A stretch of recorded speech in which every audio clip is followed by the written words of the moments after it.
신문 브리핑입니다. 동아일보부터 보시죠. 고 노무현 전 대통령의 딸 정연 씨가 미국 아파트 원주인인 경연희 씨에게 전달한 13억 원은 구매 대금이 맞고 그 돈은 어머니인 권양숙 여사에게서 받은 것이라는 취지로 검찰에 답변한 것으로 전해졌습니다. 수사의 초점은 이제 권 여사에게 모아지고 있습니다. 8면입니다. 경제 불황이 계속되면서 강도 높은 노동과 치열한 경쟁에 노출돼 있는 생계형 자영업자의 실태에 대해 보도하고 있습니다. 상당수가 억대 채무와 이자에 시달리며 삼중고에 시달리고 있는 것으로 나타났습니다. 중소기업중앙회가 실시한 조사 결과에 따르면 전체 84.3%가 돈을 빌려 경영을 하고 있었고 평균 부채 금액은 1억 1,300만 원에 달했습니다.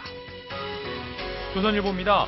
한국과 콜롬비아는 어제 콜롬비아 대통령궁에서 이명박 대통령과 후안 마누엘 산토스 콜롬비아 대통령이 참석한 가운데 한 콜롬비아 FTA 타결 공동선언문에 서명했습니다.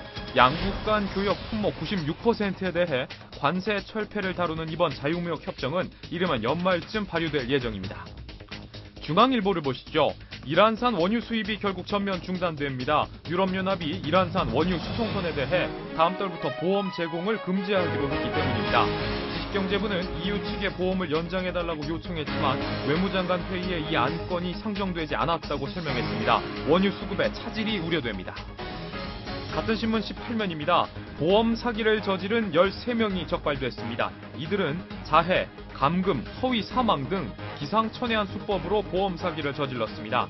한 피의자는 3억 원에 달하는 도박 빚을 갚기 위해 손목을 스스로 기계에 넣어 자르기도 했습니다. 한국일보입니다. 기간제 교사들에게도 성과급을 지급해야 한다는 법원의 첫 판결이 나왔습니다. 3만 5천 명에 달하는 기간제 교사들의 손해배상 청구가 잇따를 경우 1,000억 원대의 소송으로 확대될 수 있어 파문이 커질 전망입니다. 법원은 성과급 미지급은 차별적 대우라고 판결했습니다. 한겨레입니다. 일부 주한미군이 최근 세계적으로 확산되고 있는 합성 대마 등 신종 마약을 국내에 주도적으로 밀반입하고 있다고 쓰고 있습니다. 관세청은 어제 국내 신종 마약 밀반입이 5년 전보다 280배 늘었다며 이를 주한미군에 의한 것이라고 밝혔습니다. 신종 마약에 대한 특별 단속이 강화되고 있습니다. 마지막으로 스포츠 동아입니다. 프로야구 19단 창단 무산의 후폭풍이 거셉니다. 프로야구 선수협회가 올스타전을 전면 보이콧하겠다고 선언한 데 이어 후반 리그 중단이라는 의사까지 내비치면서 향후 전망에 이목이 집중되고 있습니다. 지금까지 신문 브리핑이었습니다.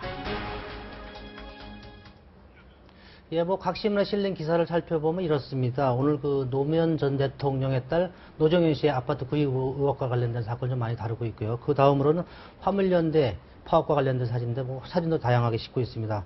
그 다음으로 역시 제일 크게 다루고 있는 것이 새누리당의 경선과 관련된 얘기입니다. 대선 주자들이 비박들이 좀 반대하고 있습니다만 친박계에서 현행 경선 룰을 그대로 밀어붙일 것 같다는 소식인데 이와 관련돼서 아주 당내 파장이 클 것 같습니다.